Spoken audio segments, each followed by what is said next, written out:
Hello दोस्तों, कैसे हैं आप सब। उम्मीद करती हूँ आप सब बहुत अच्छे होंगे। दोस्तों, आज मैं आपके लिए फिर से लेकर आ चुकी हूँ बहुत ही कमाल के किचन टिप्स, जिनको देखने के बाद आप कहोगे काश ये टिप हमें पहले पता होते। और हाँ दोस्तों, अगर आपको आज का वीडियो थोड़ा सा भी पसंद आए तो प्लीज़ एक लाइक करके वीडियो को शेयर जरूर कीजिएगा। तो चलिए शुरू कर लेते हैं आज का पहला टिप। दोस्तों, विंटर सीजन में हम सभी लोग शॉल या स्टॉल का यूज़ करते हैं, लेकिन हम क्या करते हैं, जब भी शॉल को ओढ़ते हैं तो इस तरह से देखिए खोलकर इसको अपने शोल्डर पर डालकर इस तरह से ओढ़ लेते हैं। अब जब भी हमें कोई काम करना होता है तो ये शॉल बार बार खिसकता रहता है और इस तरह से हमारे हाथ पे बिल्कुल फ्री नहीं हो पाते हैं। तो आज मैं आपके साथ जो तरीका शेयर करूंगी उससे आपके हाथ बिल्कुल फ्री रहेंगे और शॉल भी बहुत ही स्टाइलिश दिखेगा। तो इसके लिए आपको क्या करना है, अगर आप सर से शॉल को ओढ़ते हैं तो आप अपने सर पर शॉल को रख लीजिए, या फिर स्टोल जो भी आप ले रहे हैं वो आप रख लीजिए। और इस तरह से देखिए इसके दोनों छोर को आपस में मिलाते हुए हमें गांठ लगा देना है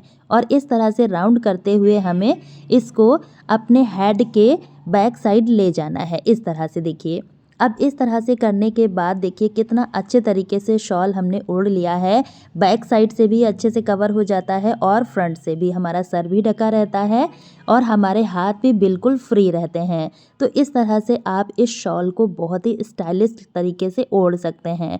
आपका शॉल बिल्कुल भी नहीं खिसकेगा। आप देख ही सकते हैं कितना अच्छे तरीके से हमारा हेड भी कवर हो गया है। तो एक तो तरीका ये हो गया शॉल ओढ़ने का। तो चलिए दूसरा तरीका भी देख लेते हैं। तो इसके लिए देखिए हमें क्या करना है, इस तरह से शॉल या स्टोल जो भी आप ले रहे हैं आपको अपने कमर पर इस तरह से सेट करना है। अब जो फ्रंट के जो इसके छोर रहते हैं इनको भी हमें एकदम बराबर कर लेना है इस तरह से।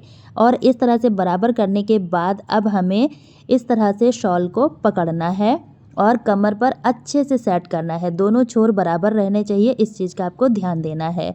अब इस तरह से आपको इसे सेट करना है और अपनी कमर पर इसे कस के बांध लेना है। तो इसके लिए मैंने यहाँ पर सेफ्टी पिन का यूज़ किया है। इस तरह से देखिए सेफ्टी पिन हमें यहाँ पर लगा लेना है। आप यहाँ पर गांठ भी लगा सकते हैं। अब इस तरह से सेफ्टी पिन लगाने के बाद जो इसके छोर हैं जो हमने बराबर किए थे उनको हमें पकड़ना है और यहाँ पर भी हमें पहले वाले तरीके की तरह नॉट लगा देना है, या फिर आप सेफ्टी पिन भी यहाँ पर लगा सकते हैं। और अच्छे से गांठ जब लग जाए तो उसके बाद जो हमने कमर पे शॉल को बांधा हुआ है वहाँ से हमें इसे उठाना है। इस तरह से देखिए, इस तरह से हमें ऊपर के साइड इसको लेके आना है और अपने कंधे पर इसको रखना है। इस तरह से देखिए, जैसे मैं आपको करके दिखा रही हूँ सेम तरह से आपको करना है इस तरह से।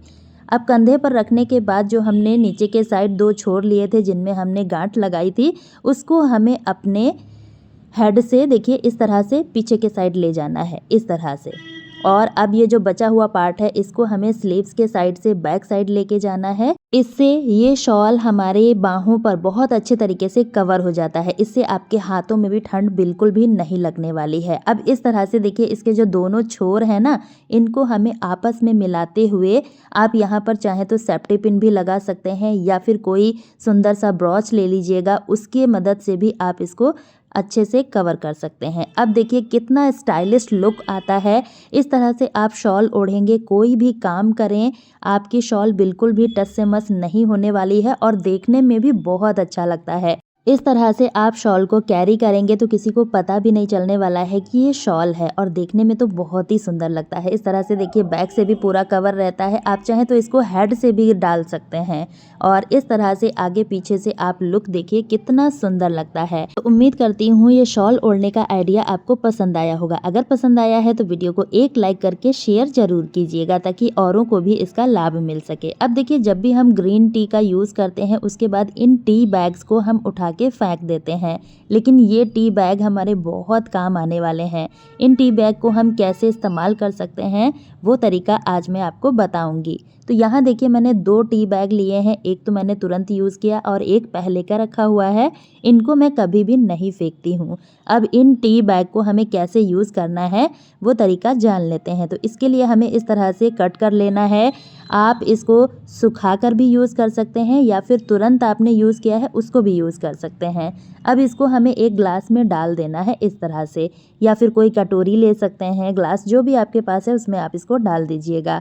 उसके बाद हमें लेना है एक टिश्यू पेपर या फिर आप फॉइल पेपर का भी इस्तेमाल यहाँ पर कर सकते हैं। इसको अच्छे से हमें फोल्ड कर देना है और एक रबर बैंड की मदद से यहाँ पर हमें सेट कर देना है।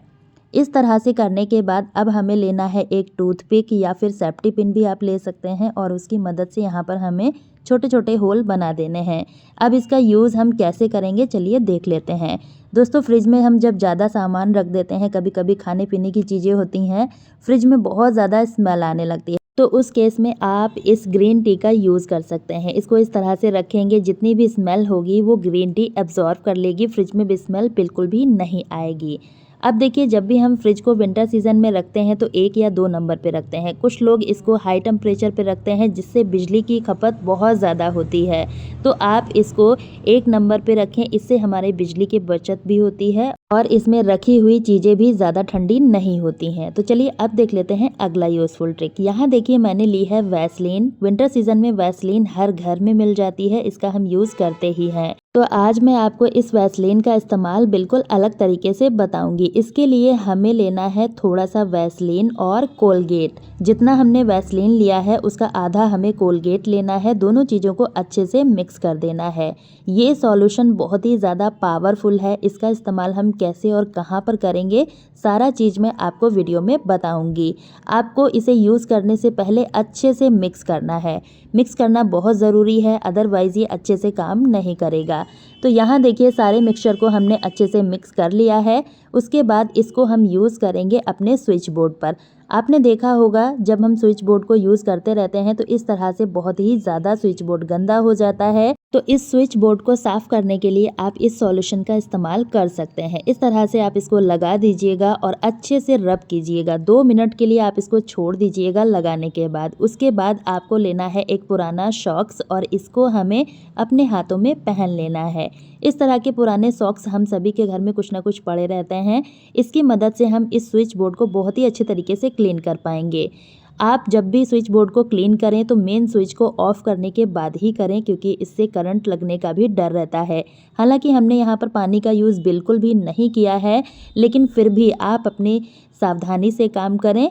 मेन स्विच को आप ऑफ ज़रूर करें। अब इस तरह से देखिए, आप जब हाथों में सॉक्स को पहनेंगे तो इससे क्लीनिंग करना बहुत ज़्यादा आसान हो जाता है। हमारे हाथों में गंदगी बिल्कुल भी नहीं लगती है और सफाई भी बहुत अच्छे तरीके से हो जाती है। तो इस तरह से हमें इसमें पानी की भी ज़रूरत नहीं पड़ती है और हमारा स्विच बोर्ड भी बहुत अच्छे तरीके से क्लीन हो जाता है। उम्मीद करती हूँ आपको ये वीडियो पसंद आया होगा। तो दोस्तों आज के वीडियो में आपको कौन सा टिप सबसे अच्छा लगा है कमेंट सेक्शन में ज़रूर बताएं। और वीडियो देखने के लिए आप चैनल पर जाकर देख सकते हैं। और आप इस वीडियो को कहाँ से देख रहे हैं कमेंट बॉक्स में ज़रूर बताएं, ताकि हमें भी पता चल सके हमारी वीडियो कहाँ कहाँ से देखी जा रही है। मिलती है नेक्स्ट वीडियो में, बाय।